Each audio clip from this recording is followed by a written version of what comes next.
Yo, what's up mga ka-treasure? Meron tayong bagong package na dumating and galing to sa palaro online na sinasalihan natin. So, it's from TikTok. The game is like about the bunot-bunot or spin the wheel.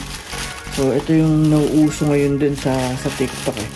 They are offering sets of items, well, most especially NBA cards. So, yun yung sinalihan natin. Then you will pay a certain amount, then you will spin a wheel or pick a number, then you will get what number you will have in that certain like palaro na sinalihan mo. So may mga iba-ibang klase rin sila ng like palaro dun sa mismong palaro, like pick wars, then magpapataasan kayo yung number, so yun yung pinaka mataas ang number, siya yung mananalo, makakakuha ng lahat ng cards. So yung sinalihan lang naman natin is yung pick. So pipili-pili lang tayo doon ng numbers. And pag lumabas yung number na napili mo or kung ano yung number na sinabi mong gusto mo, kung ano yung card na nandun, so yun yung ibibigay sa'yo. And in this case, so here's what we have. So medyo madami-dami. So let's check kung ano-ano yung mga nakuha natin. So let's start from this one, Tyrese Maxey. Meron din tayong James Harden. So may mga iba kasing nag-spin the wheel or pick cards na ayaw na nila kunin yung card and binibigay na lang nila dun sa iba. Probably they already have those cards or mga top tier lang yung mga kino-collect nila. So binibigay na lang nila yung mga ibang loot. And another card na nakuha natin, one good hit rookie card. Though it's not that like parallel or SSP, pero still rookie card pa rin yan. DeMar. So din natin yan. Podemski. So one of our top cheese ngayon or last season with Wemby, one of my favorite rookies.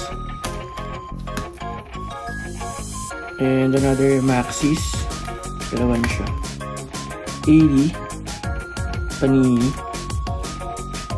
Ito binili natin to, so it works 200 to 50. So rookie card ni Podemski. Tyrese.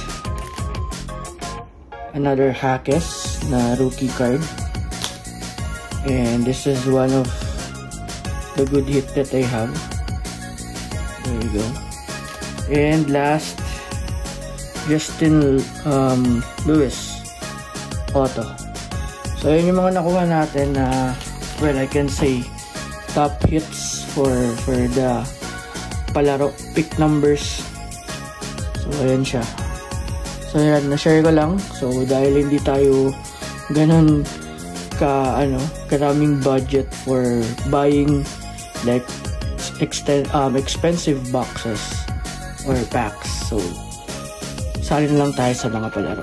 And besides, the chances of you winning sa picks versus opening a box is a little bit higher for me kasi nakalagay na dun yung mga like itong mga cards na to, mag-wish ka na lang na sana tumama yung number na makuha mo para makuha mo yung mga gusto mong cards versus sa talagang mystery kung ano yung makukuha mo, kung hit ba, rookie ba, or parallel sa mga packs or boxes. But again, yung mga palarong ganun, it's an initiative, a particular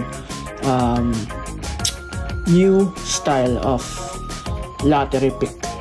So ayun lang, na-share ko lang. Kung gusto nyo mag-try, marami niyan online, most especially TikTok. So you can message me or comment down below and I can share with you kung ano yung mga page na sinasalihan natin with this certain lottery picks. See ya.